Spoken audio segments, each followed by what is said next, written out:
राधे राधे दोस्तों। और आज हम सुनाने जा रहे हैं कार्तिक माह का 25वां अध्याय। सुन प्रश्न ऋषियों का और बोले सूत जी ज्ञानी। 25वें अध्याय में सुनो श्री हरि की वाणी। तीर्थ विद्वान और व्रत आदि सत्कर्म करने से मनुष्य के पाप नष्ट हो जाते हैं, परंतु तो प्रेत के शरीर में है, अतः उन कर्मों के उन करने की अधिकारिणी नहीं है। इसलिए मैंने जन्म से लेकर अब तो कार्तिक का व्रत किया है। इसके पुण्य का आधा भाग मैं तुझे देता हूँ, तो उसी में सदगति प्राप्त हो जा। इस प्रकार कहकर धर्मदत्त ने द्वादशाक्षर मंत्र का श्रवण कराते हुए तुलसी मिश्रित जल से राज्यों ज्यों ही उसका अभिषेक किया, त्यों ही वह प्रेत योनि से मुक्त हो गया। प्रज्वलित अग्नि शिखा के समान तेजस्वी एवं दिव्य रूप धारिणी देवी हो गई और सौंदर्य में लक्ष्मी जी की समानता करने लगी। तदंतर उनसे भूमि पर दंड की भांति गिरकर ब्राह्मण देवता को प्रणाम किया और हर्षित होकर गदगद वाणी में कहा, हे दृढ़ श्रेष्ठ, आपके प्रसाद से आज मैं इस नरक से छुटकारा पा गई हूँ। तो मैं पाप के समुद्र में डूब रही थी और आज आप मेरे लिए नौका के समान हो गए हो। वह इस प्रकार ब्राह्मण से कह रही थी कि आकाश से एक दिव्य विमान उतरता है दिखाई देता है।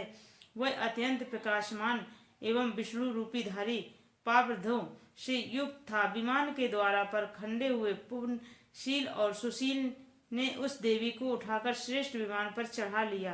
तब धनवंत ने बड़े आश्चर्य के साथ उस विमान को देखा और विष्णुधारी पार्षदों को देखकर साष्टांग प्रणाम किया। पुष्पशील और सुशील ने प्रणाम करने वाले ब्राह्मण को उठाया और उसकी सराहना करते हुए कहा, हे दिग् श्रेष्ठ, तुम्हें साधुवाद से है, क्योंकि तुम सदैव भगवान विष्णु के भजन में तत्पर रहते ही दोनों पर दया करते ही सर्वत हो तथा भगवान विष्णु के व्रत का पालन करते हो। तो तुमने बचपन से लेकर अब तक जो कार्तिक व्रत का अनुष्ठान किया है, उसके आधे भाग का दान देने में तुम्हें दूना पुण्य प्राप्त हुआ है और सैकड़ों जन्मों में पाप नष्ट हो गए हैं।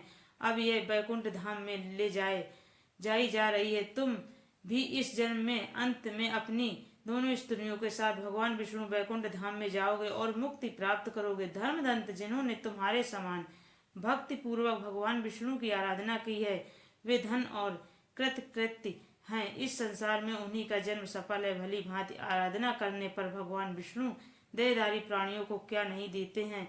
उन्होंने उत्तानपाद के पुत्र को पूर्व काल के ध्रुव पद पर स्थापित किया था। उनके नामों का स्मरण करके मात्र से समाप्त च्यू सदगति को प्राप्त होते हैं। पूर्व काल में ग्रह ग्रस्त गजराज उन्हीं के नामों का स्मरण करने का मुक्त हुआ था। तुमने जन्म से लेकर भगवान विष्णु को संतुष्ट करने वाले कार्तिक व्रत का स्नान किया है। उससे बढ़कर न यज्ञ है, न दान है और न तीर्थ है। विप्रवर, तुम धन हो, क्योंकि तुमने सदगुरु भगवान विष्णु को प्रसन्न करने वाला कार्तिक व्रत किया है। जिसके आधे भाग में फल को पाकर यह स्त्री हमारे साथ भगवान लोक में जा रही है।